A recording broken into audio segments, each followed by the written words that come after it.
Welcome to the Hastings Shadmehry Show with your hosts, Andy Hastings and Mally Shadmehry. Dive into the heart of family law as Andy and Mally bring clarity to legal challenges, celebrate client victories, and share the wisdom of their combined expertise. Get ready for a journey into empowerment and advocacy right here where your story matters. Hello and welcome to the Hastings Shadmehry Show, where we delve into the heart of family law and the stories that shape our lives. I'm Mally Shadmehry, and joining me is our first ever guest, Dr. Kyrstin Jimenez with Clear Life Counseling and Testing. How are you this morning? I'm doing great. Thank you. How are you? I'm doing great, hot off of a trial. I was in trial 3 days this week. I was prepping a ton last week, so I am a tired lady, so bear with me if there's some brain fog. I got you. My latest thing, too, was I had scratched corneas for a while, so I couldn't see, but I am happy to report that they are healing, and I'm just thriving now, ready to keep moving. Good. I've got trial in a couple more weeks. We've got Stormy here under the table, so you can see us kind of petting her. Sorry. She's our comfort blanket. And Dr. Jimenez also does some work with therapy animals, therapy dogs, I think. So we're going to talk a little bit about that. Yeah. And today we're going to be talking about therapy for children in the context of divorce, the importance of it, what doctors like Dr. Jimenez can do, and just some pointers to help everybody, all of our listeners, understand the importance. So before we get going with that, I am going to, so our whole thing here at Hastings Shadmehry, all we do is family law. We're known as litigators. We love being in the courtroom. We're fierce. We do not balk at a challenge. In fact, we like a challenge. And so we're the wolf pack. That's who we are. When you walk into this den, you're in mama's den now. You're safe. You're part of the pack. And so part of our brand is that we are both warriors and diplomats.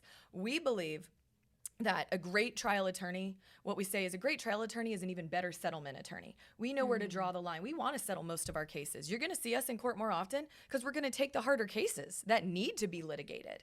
But in order to be a great warrior, you've got to be a diplomat as well. And you have to have that humility and be able to find that peaceful state of mind to go in there and be a fierce warrior. So that's kind of who we are. So when we start off our podcast, we always ask, are you feeling like a warrior or a diplomat today? So for you, yes, tell us. For me, okay, I feel like a warrior pretty much every day. Oh, today isn't really any exception. My kind of girl. Right? So I feel like a warrior today for lots of reasons, personally and professionally. And one professional thing is this is the first time I've done something like this. Okay. And I think warriors are the people who do hard things and step out of their comfort zones and take risks and hey, can I do this? I think I can. Yes. I'm going to try. Oh my gosh, I love that so much. I think this notion of evolution and stepping out of your comfort zone, like you said, it's an everyday battle that I have and tackling those challenges, and it's so rewarding. But that is a warrior state of mind. And I think it's what separates, honestly, winners from losers a lot of the time. Don't get too comfortable. Don't be scared of change and embrace the hard times. I love that. Again, my kind of lady. Yeah. I would say for me, I'm feeling the same. Definitely warrior. Coming out of trial, I'm always still got my armor on. It'll take me a couple days to come back down. So that's the thing with me. And I have trial again in a couple weeks. So it's very hard to just turn that off. I'm ready to keep going and let's go. Keep the momentum. Yes, exactly. I know exactly what you mean, though. Once you've shifted that mindset and you have your armor on, it takes a while to take it back off. Absolutely. And you mentioned, personally and professionally, I've got things going on and I'm feeling like a warrior in both ways. And I relate to that so much. I think as a professional, it has to overlap with your personal. I used to be fragmented in that regard and actually very isolated as an individual, and all I was a lawyer. And when I figured out how to tap into who I was, I became a stronger lawyer. No doubt. I think I love to hear that from another, entrepreneur, another strong boss lady, and somebody that your job, I want to start with that. Your job involves absorbing and helping process people's emotions. Am I right? Yeah. I mean, I work hard not to absorb them, but absolutely to sit with them and to be with them and to help people feel and be seen, heard, and understood for sure. Right. And to honestly take over and help fight and advocate for those who can't, whether usually it's children and adolescents, but even otherwise when people just don't have the words, don't have the education level, right, don't speak the language, right, all that kind of stuff. right. And before we talk about your practice, I think I myself am in therapy, a lot of therapy, and I love it. I value it. We talk about it a lot on here. Our judges, our legal system really values therapy. The therapeutic component in a divorce case comes up in pretty much 100% of cases that go to trial. It's very important, not only for the individual for their healing, but the judge is going to want to see that this person has the wherewithal to say, I do want to work on myself. This is going to better me. Absolutely. But what was I going to tell you? It was about, I have a lot of fear when I'm in therapy because I have to face things that are so down low. And my therapist is a powerhouse at helping draw that out of me without being forceful, and by helping me reach conclusions, kind of bringing it out of me, though. Like I'm doing it with some autonomy, but she's there to supervise. Is that something that is part of your philosophy on practice too? Yes. I basically think of myself as a facilitator. Okay. Every person typically already has what it takes. Yep. I'm just helping to draw it out and help you see what I see. Interesting. Right? You already have the strength to handle and to face the problems that life brings to you, to manage things.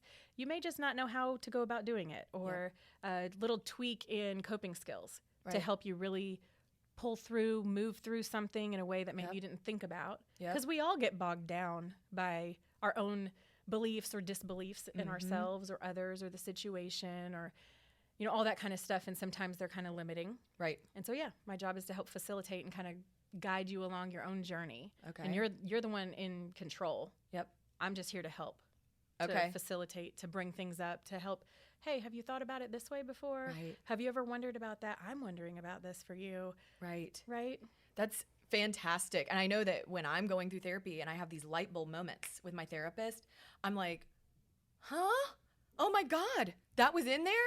Oh my God. And it's very empowering. And I've worked with other therapists as well who were great. But frankly, the ones I work with now, I work with a business therapist and individual therapist, and the talent that they have to be able to help draw that out of me and empower me like that. It is, if you've never experienced that, you've got to do it. And if you're anything like me and you're a little fearful of it, don't be. Face that fear. Like we talked about, have that warrior mentality. That is what's going to help you move into the next chapter. And so with that, and I really should have started with this, but look, our first guest. So I'm going to get better. You're doing great. This is great. So tell us about your practice when you started it, a little bit about you. Yeah, so I grew up in Georgia, and I went to Berry College in Rome. Oh, I love Berry. I love Berry. I wanted to go there because they were big on horses, and I'm a horse girl. It was that's gorgeous great. campus. It is. It's gorgeous. Yeah. And they've even just built more buildings and stuff. It looks beautiful. It looks okay. beautiful. So I went to Berry, and I majored in psychology there. Okay. And then I went to Georgia State after I worked. My dad is a medical doctor, and he had his own urgent care where I was from. So I went and worked with him for a while. Okay. And triaged and learned a lot about medicine. And I used to give IVs and do x-rays and all kinds of stuff. I know, right? Oh, that's scary. It was wild.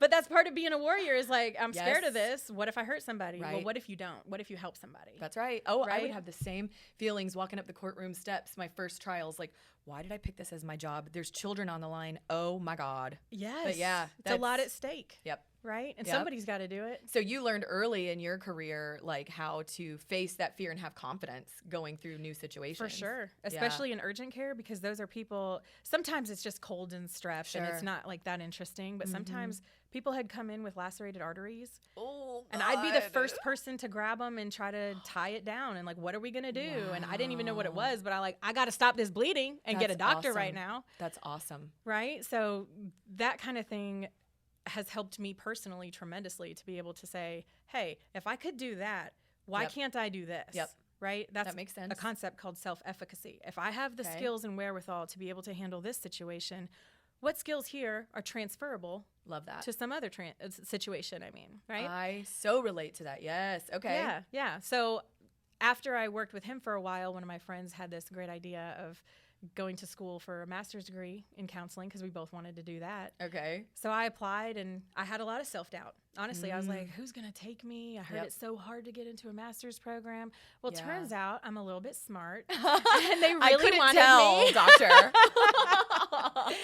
Right? So it worked out great for me. And it was actually a marriage of the medical background and counseling. So how do I emotionally delve into these things that are deeper than a laceration? Yeah. Way deeper, way harder to heal. That's right. Right? Mm-hmm. So that's when I started that. And then I had done a study abroad. And so I also speak Spanish. Oh my gosh. Of course you do. I was just in Spain. I forgot to give that update. I just went to Spain, went to Granada and Madrid. What? And how I wish I could speak Spanish. You should have seen me. I had my Google Translate out. I visited some gyms out there, and I'd be like, do you have protein on my Google Translate? Like, oh my gosh. But that is just, I'm now inspired to travel more and learn more of different languages. That is awesome. Okay. Super cool, right? So I got to do an internship in Spanish. Okay. And so that's how I really flourished in the language, is like, I don't have another choice. If I don't learn this, they're not getting help. Wow. Right? Well, so is this when you're in your master's program? Yes. You're interning, you said? Yep. In Norcross at a place called gosh. SETPA. Okay. That's where I was. Learning Spanish, interning, and getting masters. Yes. Okay. Yep. Easy 'Cause work why not? for you. Right. Right? It's no big deal. Love it. Anyone could do it. Anyone. If you have that warrior mentality, you That's can. right. Absolutely. Yeah, we need to get you a hat that just says warrior, which we're working on getting that kind of swag. We need a warrior and a diplomat hat. I'm looking at our swag girl over there. So, then I finished up at Georgia State and got my master's in rehab counseling, and then I went and got my education specialist from there as well. Just kept it moving, and that's an EDS, it's called. And then I got my Ph.D. out in Texas at UNT in Denton. Okay. And they offered me a fellowship, and I share that with y'all because I think it's really important for people to know there's always hope.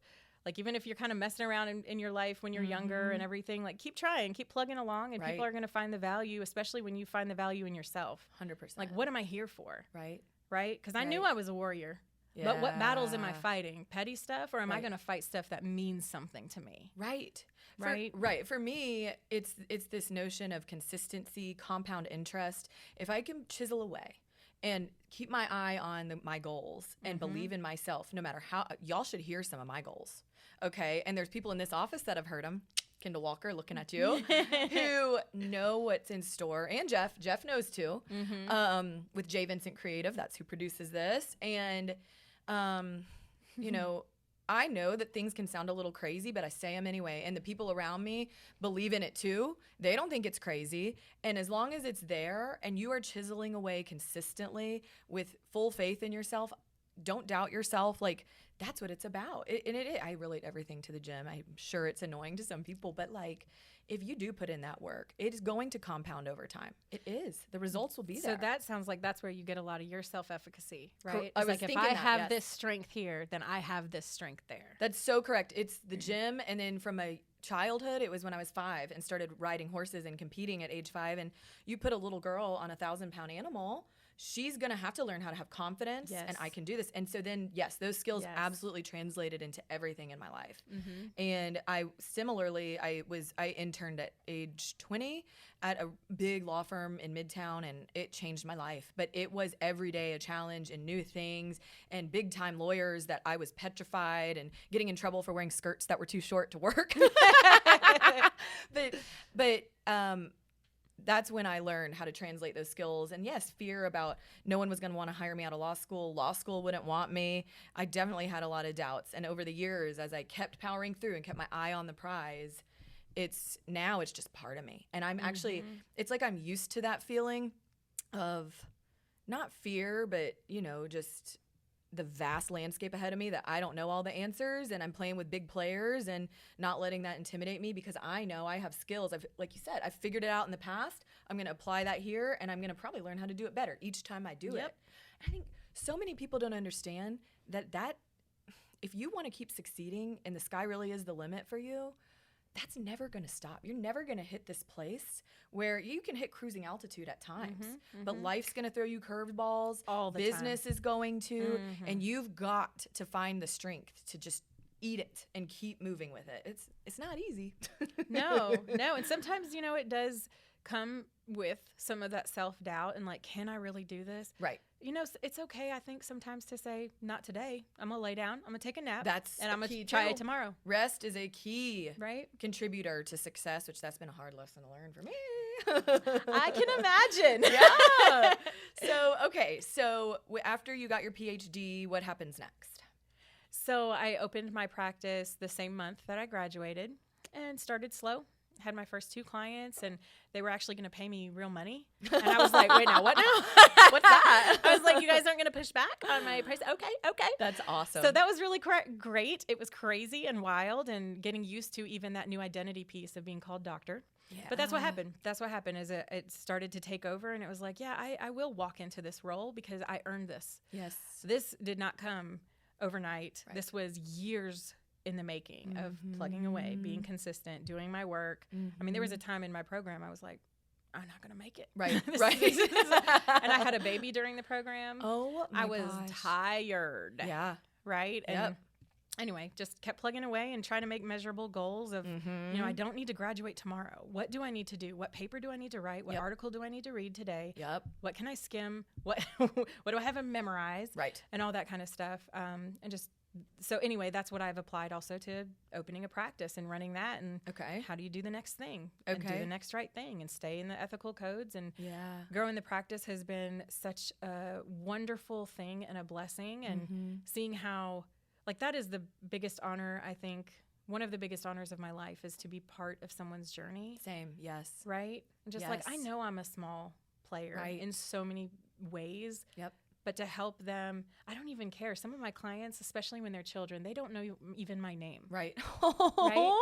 Because I don't care. I'm like, what does a 3-year-old have to know my name for? Right. I'm digging out from them what they already have. Okay. Right? And just offering back things that are helpful and affirming to them. 3, 4, 5, 6-year-olds, they don't need to know who I am. It doesn't matter to them. Right. They need a safe place where they can safe place grow. Where they can be themselves, where they can grow and learn. Yep. I mean, I always think about it when I was first in my internship. I used to work with children specifically with ADHD and ran a group like that. Wow.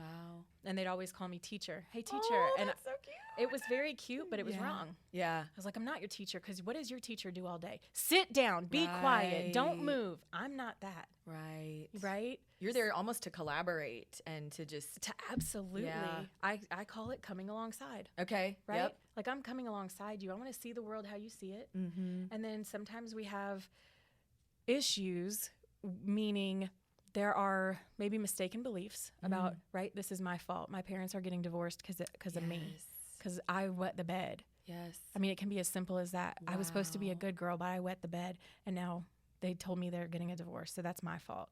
Really? So children are internalizing that. For sure, right? Because if you think about it, and I know you know this, I'm just going to put words on it. Okay. Right? When someone gets a divorce, when 2 adults get a divorce, that's because of adult problems, right? And typically, we don't share our adult problems with children. So for a lot of children, it might come out of the blue. They might not really understand it. And because children are also egocentric, meaning they see the whole world as revolving around them. It's something I did or did not do. Okay. Right? Because if you think about it, and I do the same thing with my children, if you behave like this, then you will choose this consequence, good or bad. Right? Okay. Makes sense. If you do this and get your room clean, then we will be able to go to the pool today. Right. So they have power and control over that. So they think, right, why don't I have power and control over this? Okay. It must have been something I did. Wow. Right? And it's not always, it's not every single case, every single child or adolescent, but it can creep up there. It can happen. And a lot of times parents think, we'll just move through this, and if we don't talk about it, then it won't be so upsetting. Yeah. To the contrary. It will only end up typically be upsetting on the inside for the child. Okay. It does not get resolved. Not talking about stuff does not resolve problems. Right? So I think that's just incredibly important to understand that and to conceptualize children that way. As far as that's often what happens is, what have I done? How could I have prevented this? Okay. And that's in the best case of scenarios, as well as, meaning cordial divorces. There are other times that the divorce is not cordial. Right. And it's highly contested. Right. it's really problematic. And everybody feels the stress and tension of that. Mm-hmm. And there's so many life transitions that happen in divorce that those children who are going through divorce with their parents Mm-hmm. are also experiencing every single other transition that a normal, typical kid faces, right? So Right. even, all the way from puberty in Yep. adolescence to any other thing, like transitioning from elementary school to middle school or any of those other big life transitions Which is that like happen. such a hard time anyway for kiddos. It is. And then to be balancing the emotions that you're seeing your parents go through and in some way feeling guilty like you've caused it, that's huge. And I don't think people ever, I would say the majority of my clients don't understand this, not to this extent. Yeah, They really it's don't. vital to talk about it. And if they don't feel like they can talk about it with their parents, who else are they talking about it with? Other kids Right. their age Right. who don't have any idea what to tell them or how to You know guide what? them. Yes, I have had multiple children in my cases start confiding in their little friends. And Yes. that comes up and they'll tell the guardian ad litem about that. And they felt like they had a safe spot to like littles, 6, 7 years old, Oh, yeah. confiding in one another. And I now that you say this, I'm like, wow, I never stopped to consider that how they would internalize this. So when parents, I guess it doesn't even have to be when they're getting a divorce, but maybe they even, they're fighting in front of the kids. There's not maybe a divorce pending or anything. What are some things, some signs parents should be looking out for that might indicate the child needs to be in therapy, or do they just need to be in therapy no matter what? How do we know? When do we initiate therapy for children? I think everybody needs to be in therapy. I do too. Right? You're in therapy. I'm in therapy. Yeah. My therapist has a therapist. Yes, it's important. Right? We all have therapists because what it really boils down to is like, could I use some extra support in my life? Yep. Then you need therapy. Okay. Right? Okay. And children often need extra support in their lives, especially during these big transitions. Okay. Right? So I would say yes. I would say there are definitely different levels of urgency for that. Right. But there are lots of teenagers who end up harming themselves. Okay. Right? Because what ends up happening, again, is when we have a 14-year-old confiding in other 14-year-olds, Yeah. 14-year-olds are not generally known for having really good ideas about how to manage life. Right. Right. Right? So if that's where they're getting their advice, then they're going to behave accordingly. Okay. But if they have a trusted adult that they can talk to and bounce things off of and even confess to, I have so many confessions of I tried marijuana or I got drunk with my friends. Yep. And I don't run and tell the parents unless I think the child's in grave danger. But Okay. I do talk to the child about, what do you think could have happened if this happened or if that, and try to help them understand, like, Right. that was a bad choice, man. Right. Right? Without the judgment of it, of like, that's Right. dangerous. Right. So I have a lot of clients that say to me, I'm scared to put my child in therapy because I don't want the therapist to tell my ex what the child is saying, therefore making the child feel unsafe because the parent is so fearful of the ex or soon to be ex. So could you talk to us about that and the sanctity of therapy and all of that? Yes, I'd love to. And I love that you chose that word. Sanctity. Thank you. I have some good vocab sometimes. I love that. Nailed it. Thank you. Look at this lady. I'm smart too, okay? Yeah. Not as smart as you. I just talk well. Stop it. So, but the sanctity is such a good word too, because that's how I view it. Yeah. That's what it is. That's what it should be. Yeah. So for children, we are taught, if you're taught well, right? Because they're good and bad in every profession, but if you're taught well, you are taught and you are practiced in being able to keep and hold some level of secrecy. Okay. We can't call it confidentiality with children because they Okay. don't really have it. All right. Even though they are the identified client, but they do have that kind of, I hesitate to use that word secrecy only because it's associated a lot of times in my mind with grooming behavior and Right. stuff. So Yes. but there is a level of respect that I give our sessions that I Okay. do not ever, and nor should other therapists. And that's what you'd be looking for in a therapist is do they understand those boundaries? So what a child says to me in session or how they play, because children play. Okay. Adolescents, usually 10 and older, they start to talk more. Okay. But children don't come to therapy and say, hey, I'm really thinking it's my fault. No, Okay. they're exhibiting behaviors that will Okay. tell you that they're struggling. Like what? Like regression. Okay. If So they've potty been potty issues. trained and then now they're bedwetting. I see a lot of right? like they're hitting other kids a lot more Right? at school. Because they They're don't know how to manage acting their out. feelings. acting out, getting in trouble where they might not have otherwise. Okay. Or even if they always have, then that probably cues you in that they need therapy as well. Right. Could benefit from it. Okay. So you're looking for those kinds of changes, especially in adolescence. You're looking for isolation. Okay. A lot of times they'll just, I'm going to my room. Yeah. That is a stereotype, and it is harmful to adolescents because it's not normal. It's not normal to hate your family. Yeah. Right? It's not normal to always walk away slamming doors or punching the wall or stuff like that. Like that. Right. They get a bad rap, and it's not fair, but that's not normal. Okay. Right? So that kind of child could also benefit from therapy and having that kind of space to like talk about it.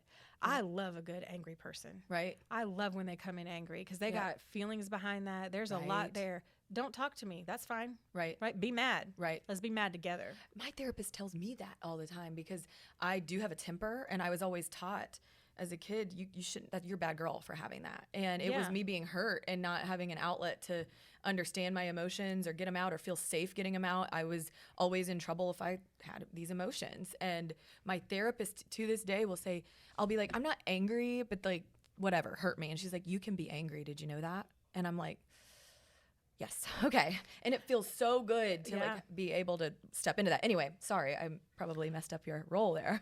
No, maybe, but we're also on a different track now because that's true. There are differences in gender as well. Oh, okay. Boys are usually allowed to be more angry. So punching a hole in the wall is like, well, he's just a boy. angry. Yeah. Okay. If a girl did it, she's what would crazy. happen? She's crazy, right? Yeah. She's not crazy. She's angry. Yeah. Just like the boy would be. Yeah. Right.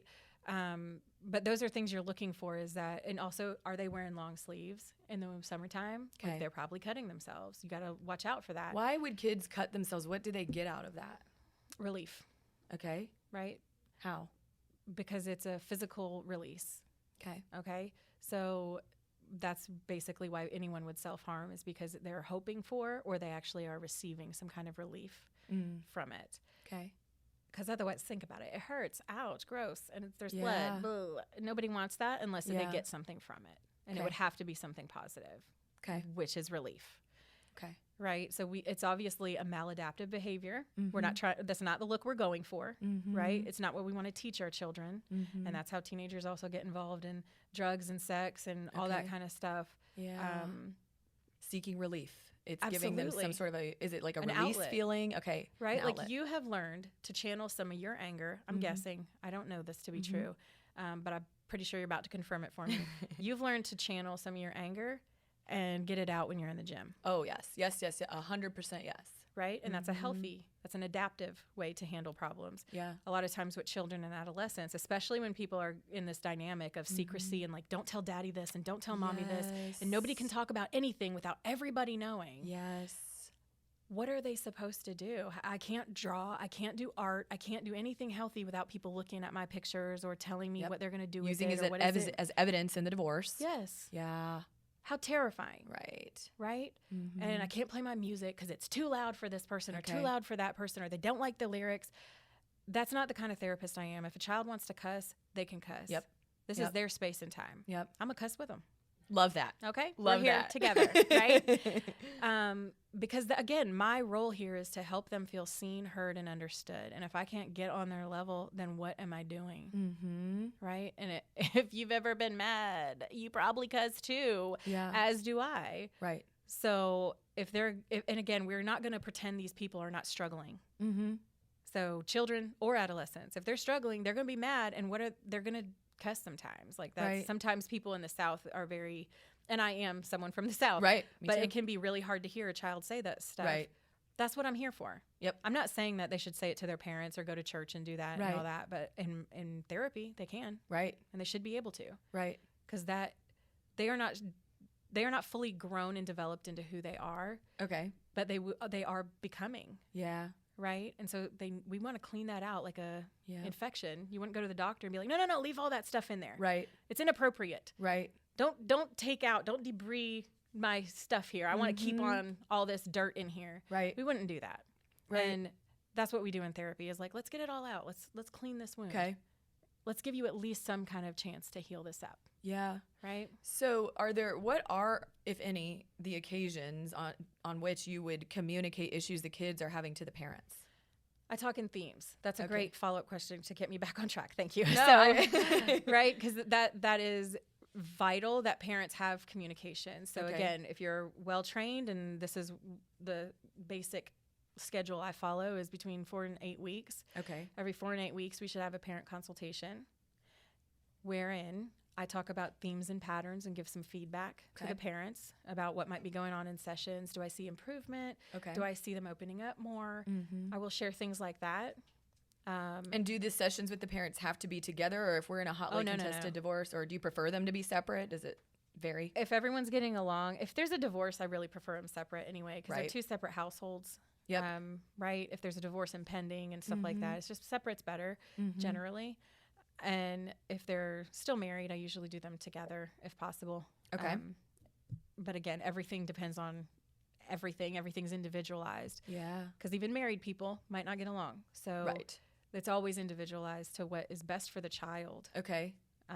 So yes, that we would do that. So do you and the therapists in your office, like, do y'all, when you're meeting with the parents, so I'm thinking in terms of a divorce lawyer at the moment. Yep. So do you take down in your notes, would it be written in a written report, how the parents are acting in these sessions and the feedback you're getting and like your sort of inclinations, like how are these parents contributing to this child based on the feedback you're getting For from sure. them? That's the other feedback I Okay. give. So the parent consultations are generally, I ask for feedback first from the parent. How are you noticing the child at home? Okay. Any changes, better, worse, or neutral? I want to know, Yeah. right?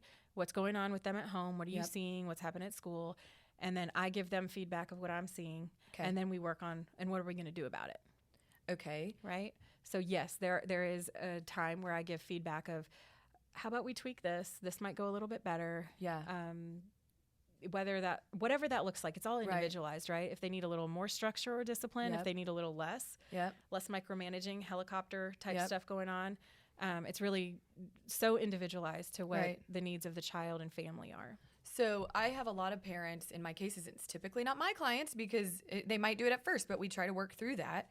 Like it happened in my trial yesterday, where they say, mom says, in this one example, this child's autistic, he's got serious issues in the transition of a divorce and everything else, and the emotions and, the changes in routine. It's terrible. He's suffering, he's struggling, and he's starting all kinds of therapies and getting his new regimen into place and ABA therapy, all kinds of things. Oh yeah. And mom says, this happens at my house, and these are the things that he does, and basically the child's falling apart with mom, and she's ready to acknowledge that and work through it. Dad says, he's perfect with me. It's just at your house. So do you ever work with parents where you're getting that, 2 different stories? Oh, for sure. And so do you, does that go down into your notes? If I'm going to use that as evidence one day, would the therapist have written that down? Look, Dad doesn't seem to believe this is a problem. Or is that not really part of your I would not role? say it like that. I would just, I write notes that are very Okay. much like, the client's father stated this. Okay, just Right. matter of fact. Just matter of fact. Yep.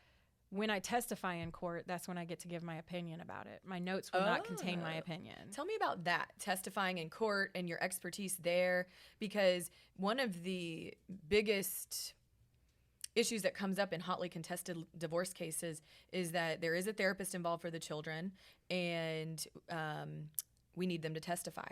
And therapists typically don't want to testify. They're notorious for that, and I always respect my therapists for that. I never want to force somebody to court, but sometimes I can if I needed to, but you don't want to do that. So talk to us about that, just testifying in general and your experience with that. Sure. I've testified quite a few times. I started Okay. because in Texas, I worked with children in foster care for a time. Wow. So you have to advocate for those types of people. You don't Yep. even get their whole backstory most of the time. Wow. You don't, all you see is what you see. Okay. Like, these are the behaviors I'm noticing. Oh, those angels. I That's know. tough. It is tough. Yeah. But I'm tough too. Yeah. You're a warrior So- for them. That's amazing. Right? So I'm able to come again and meet them where they're at and understand that based on my knowledge, training, and experience, this is what I'm seeing. This behavior is consistent with someone who's experienced sexual abuse Okay. or trauma or blah, blah, blah. Yep. Whatever it is that I believe might be happening, I'm Okay. able to speak to and testify to in court. Mm-hmm. Typically, I'll be able to give specific examples of what I have seen, Okay. heard, witnessed, been told by parents, either one, or I'm hearing this and I'm hearing that. This is how I'm making sense of it. Right. right? And whoever that looks good or bad for, it's just that's the way it is. Okay. But that is not uncommon. Okay. Because frankly, parents trying to play a therapist is old news. Yeah. Right? Yeah. Like, oh, everything's great over here. Right. It's all over there is the problem. Well, that's really interesting because at school there's a problem. With mom there's a problem. On the bus there's a problem. Oh, but with you there's no problems. Like, help me make sense of that. Right. 'Cause Right. typically people behave in consistent ways. So why? Yeah.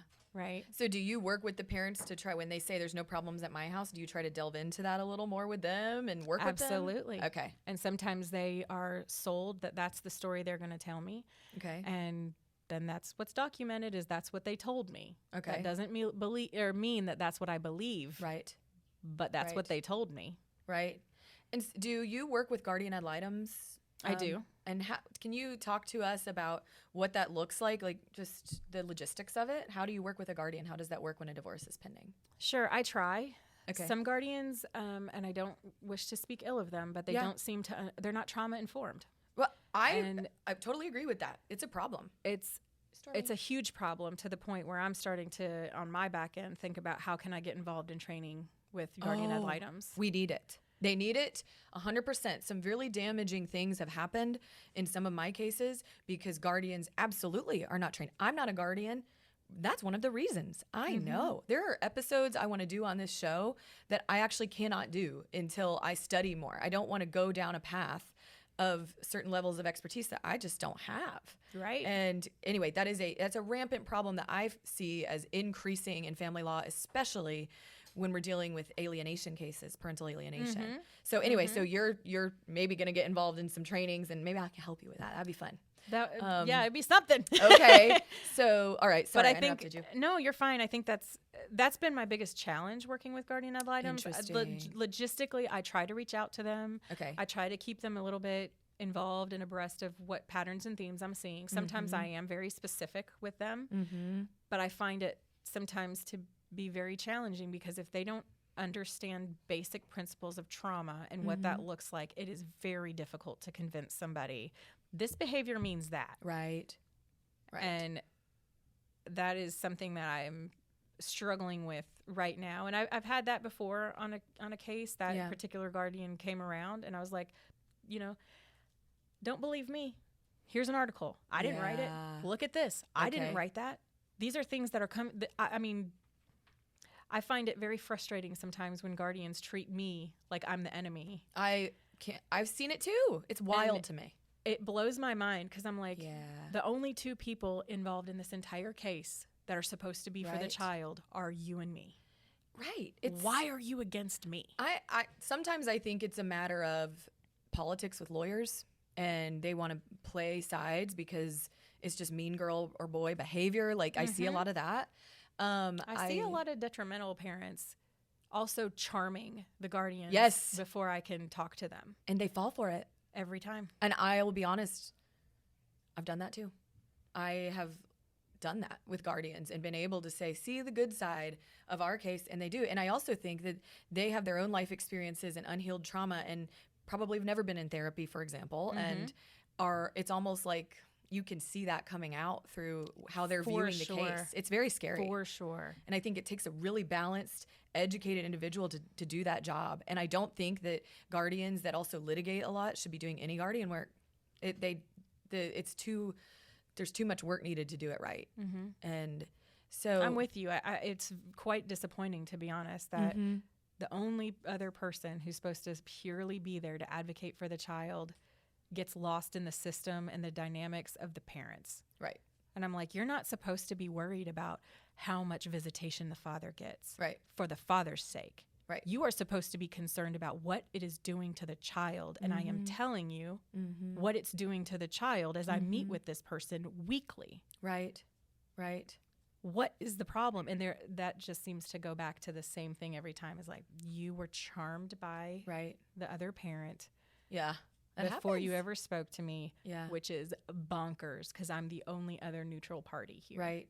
And if someone's an abuse victim and they're used to being, just push down and they're in the middle of a divorce, they're not going to be good at going and being a charmer to a guardian. They're actually going to be the one that's just going to shut down. They don't feel like they have a voice. But that's when you hopefully they have the right lawyer, because I do step in and participate a lot. I try not to. I try to let my clients be organic and authentic, because I have experienced that where I participated too much and maybe that wasn't the real client. Maybe they needed to show their true light for the real reality to come out in this case. And Mally came in and cleaned them right up. And it's a fine line for me. And that, I do have a job, and it's to advocate for my client, and I'm going to do that. But I'm learning how to do that really responsibly and with therapeutic components involved.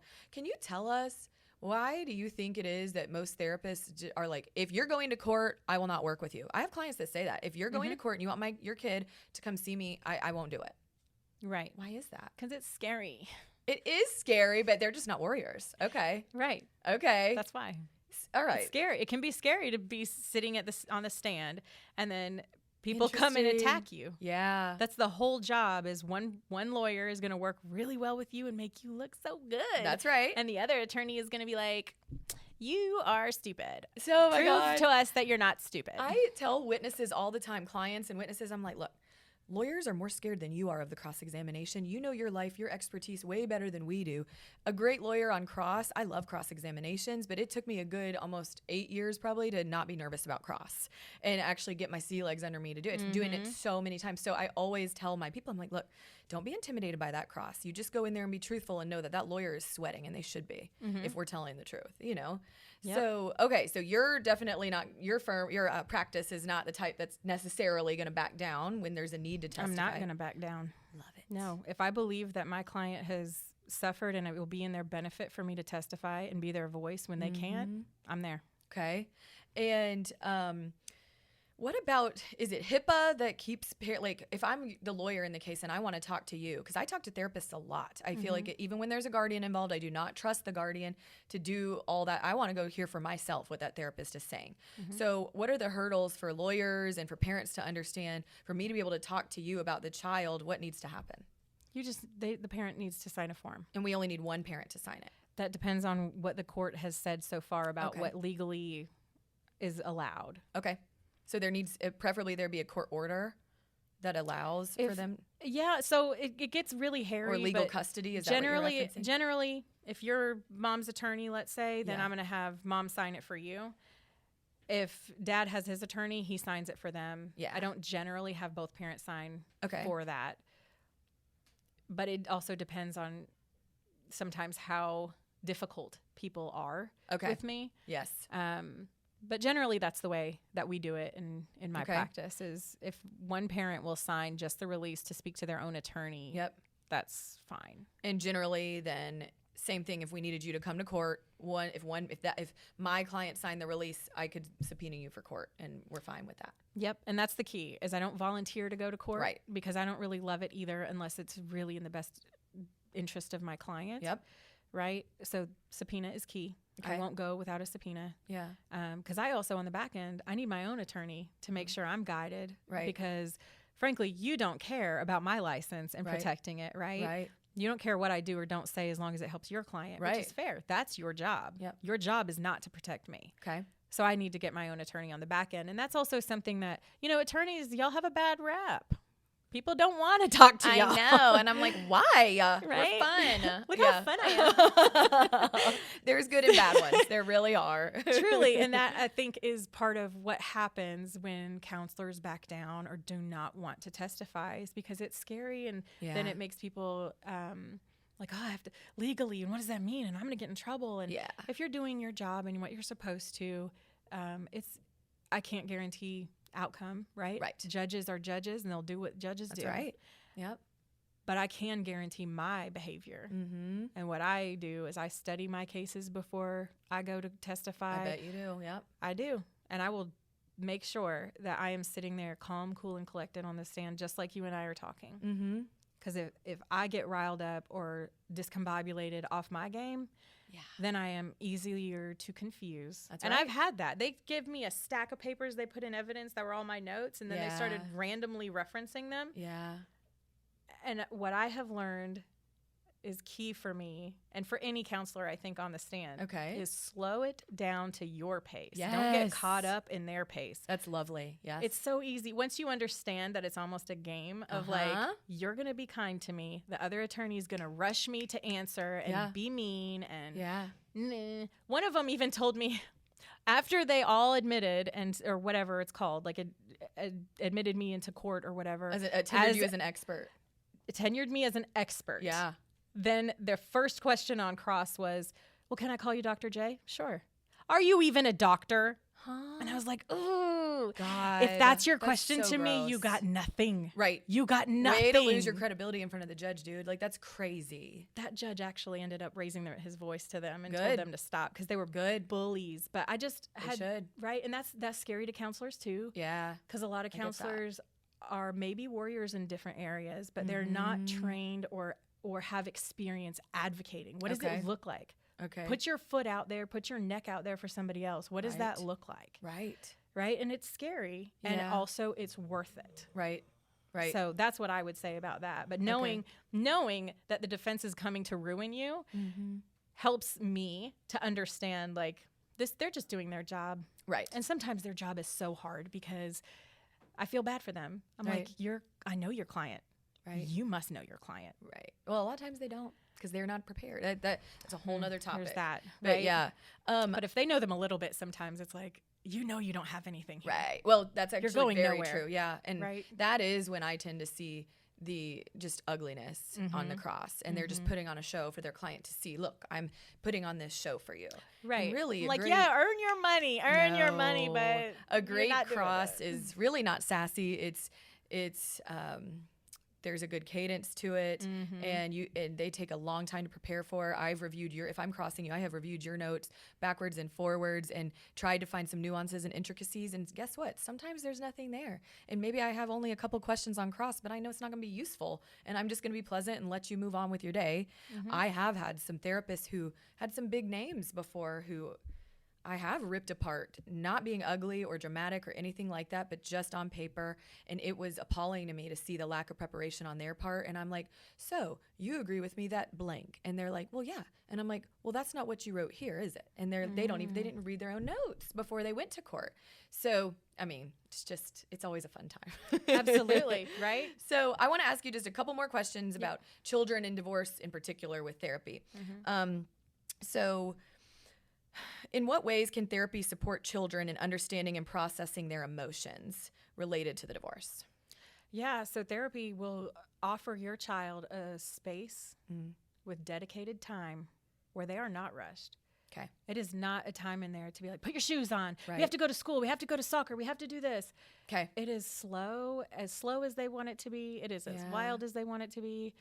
I do want to make sure that I am clear on this. So children usually are worked with play therapy. Okay. Right? Yep. Because children don't have the verbal capacity to express all their emotions verbally with their words, right? They don't even know the words to be able to express themselves. So they have toys. There is a room in my office. It's nothing but toys. They're all intentionally chosen. Okay. They're not random. They're not like McDonald's toys. Okay. They're all carefully chosen to be able to express themselves. Okay. There are toys for transportation. There are toys for aggressive play. There's toys for nurturing play. Okay. Right? They can have imaginative play and relational play. So that looks like doll houses and alligators and things that are representative of different emotions. Okay. Right? So children express themselves and their inner emotions by playing. Yes. Even at home when they're playing? Is that the case? Yep. And often they play out trauma. If there is a trauma that's unresolved, they will play it out with toys. Why? Because they don't have trauma happens on a nonverbal level. Okay. Nobody called you a bad name and made you traumatized. Right. They hurt you deeply. Okay. Right? Or there's a sense of fear, horror, stuff like that. So it happens nonverbally anyway. So most of us express our emotions in nonverbal ways more so than just verbally. But children literally don't have, their cognitive development isn't there yet. Their brain has not developed enough to be able to verbalize everything they've experienced, so they'll play it out. So what age range for kids do you recommend play therapy for? 3 to 10.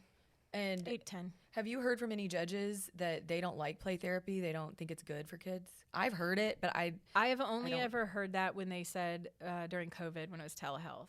Okay. Like that was the big argument. And I was Okay. like, excuse me, we're doing a Zoom court. So Right. what do you want me to do? Right. Like, what do you think this is our going to look like? society at the moment. Yeah. Right. And we were prepared for that. We have, Okay. I send out something because sometimes people are so far away and they need telehealth play. It's Okay. teleplay, it's called. Okay. But anyway, I have otherwise never heard a judge Okay. say anything negative about play therapy itself. And Okay.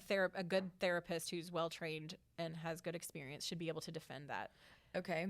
And so when they're 10 and older, then what's the type of therapy called that they would do then? They do talk therapy or Okay. activity therapy. Okay. Where What they're- is that? They're bigger toys. Okay. They get to do art. So Okay. I just have a room and a couple tables and there's sand tray in there. So they get Yeah. to take miniatures and make a world in different sand trays. They get Okay. to actively express emotions again through their body, through expressive creation. Okay. They also can choose to just talk. I have some that play games and kind of chat with me on the side. Yep. That's where some really good conversation happens. Yep. I have magnets in there and other kinds of fidget toys and all kinds of things like that where they really get to explore and create. Okay. And if they want to sit still and just stare at the wall, they can do that too. Okay. But that's what it does is really it's the space and time Yeah. that provides so much healing.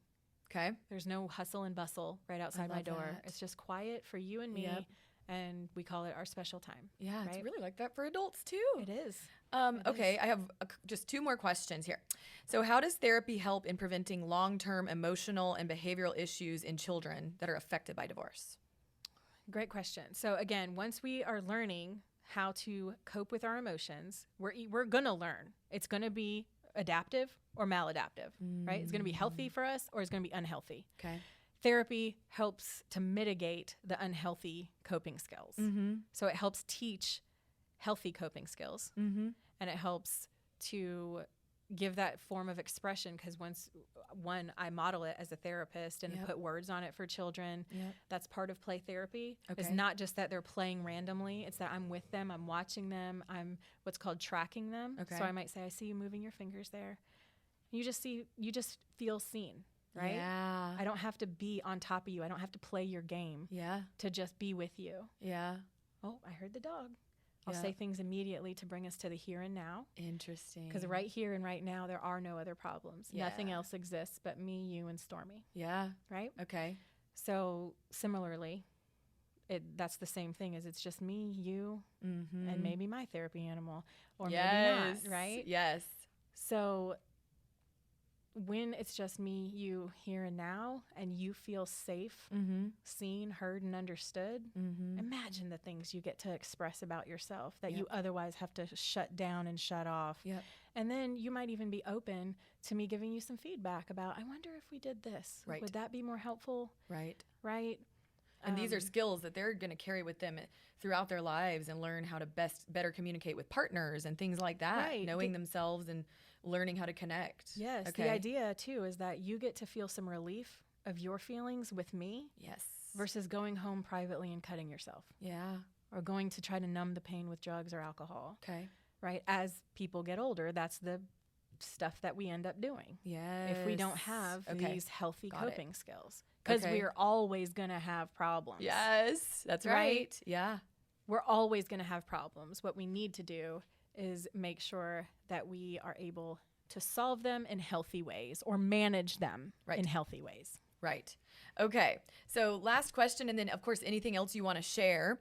I just wanted to know about your work with your dog's animal therapy. What does that look like? And Yeah. just explain that to us. So that was a specialized training and Oh, supervision okay. process. So I have worked with 2 therapy animals. One retired last summer. Oh, baby. My little old girl. Oh, Her name cute. is Bella. Okay. And so she's still at home, but she's little. And I have Alfie, who's a Great Dane. Oh my gosh. Oh, what So color? He's like a gray brownish merle. Oh, I love him. Oh, okay. he's a little love bug. So the way that works often is it can help build rapport faster Yeah. with the counselor, because if I have a dog, the dog is loving and I'm loving towards the dog, Yep. that already lets you know kind of what kind of person I am. without me having to sit there with you for longer to prove it. Totally agree. Yep. Right? And children and adolescents sometimes are slow to warm up. Okay. And adults too. Right. But since we're speaking specifically to this, you know, and especially adolescents, it's hard to sometimes crack that shell. Yeah. Because they've been learning some things. The world isn't what I thought it was. Right. Right? My parents are divorcing. I never thought this would happen. Right. And all the that doesn't make them immune to everything else that they have to go through just as a typical teenager or typical child. Right. It just adds more to their plate. Right. So anyway, therapy animals can sometimes provide some more relief because they also get to play with the animal and touch the animal, lay down next to the dog, pet the dog. They get to, I've had children work out some of their interpersonal trauma with my animals too. I did end up removing her from the room because he was attempting to scare her on purpose. Yeah. Right. And that tells me how he's internally feeling. Yep. Because why would you otherwise scare this tiny little defenseless animal? Right. That's crazy. And things like that come out though in therapy where it's like, also there have been times when it turns into some kind of disclosure because of how the animal acted towards them or that makes sense. And we can talk about healthy boundaries, which is another thing that we can do in therapy. Right. Is in real time. You get to practice, this dog is not for hitting. Dogs aren't for hitting. Right. Right. Hands aren't for hitting. Hands aren't for hurting. And then they're like, well, this happened. Okay. Right. Well, that's not what my dad would say. Yes. Right. Okay. I love it. Or my mom. I'm not trying to get on to dads, but right, that all of those kinds of things come out, and it helps the child too to understand, like, and you are not for hitting, right? And then you are not for scaring. No, Bella's not for scaring, and you aren't for scaring either. Right. Where that's just seeds planted, we call it, so that may bear no fruit right now. My goal isn't even necessarily that it bears fruit during our time working together. Maybe that fruit will be born 10 years from now. Right. But I'm still planting that seed. Right. I relate to that from the animal perspective. I take Stormy to therapy. And I remember when I first started going, I couldn't even look my therapist in the eyes. And we would talk about that because it's so uncomfortable and scary to have to go in there when you've pushed everything down for so long, whatever. And it makes my therapist also does dog therapy. I call it dog therapy. Animal assisted therapy. There you go. Brings her dog. But when it's my turn or whatever, she lets me bring Stormy. And Stormy lays with us and we both connect. She loves on both of us. Stormy does. It changed the game for me. And now I really do. Like I enjoy having her there. And when she can tell, Stormy can, when I am having a tough moment and there's tears and I'm stressed, she puts her head in my lap. Absolutely. And she'll go to my therapist at different times too, and we'll both just look at each other like, oh my God, how does she know? Oh, she knows. They're so perceptive, and I think it's such a valuable, that's why we bring our dogs to the wolf pack here at work, and why that's a big part of our culture here at Hastings Shadmehry. The animals can bring so much to the spiritual realm and just helping you stay grounded, and they know, they perceive so much. Oh, they do. And they can also provide something for a client that I necessarily can't. That's right. I'm not going to come over and crawl in your lap. Right. But maybe Alfie will, and maybe you'll love that and you'll feel grounded. Yeah. Right. The ways we get grounded are to put our feet flat on the floor, have something heavy kind of on us, or to feel our own weight, and all those kinds of things. And animals can do that even unknowingly. Yeah. Definitely. But I'm watching to see how it plays out and all that kind of stuff. And I love it. Yeah. And those things do go into my notes. Okay.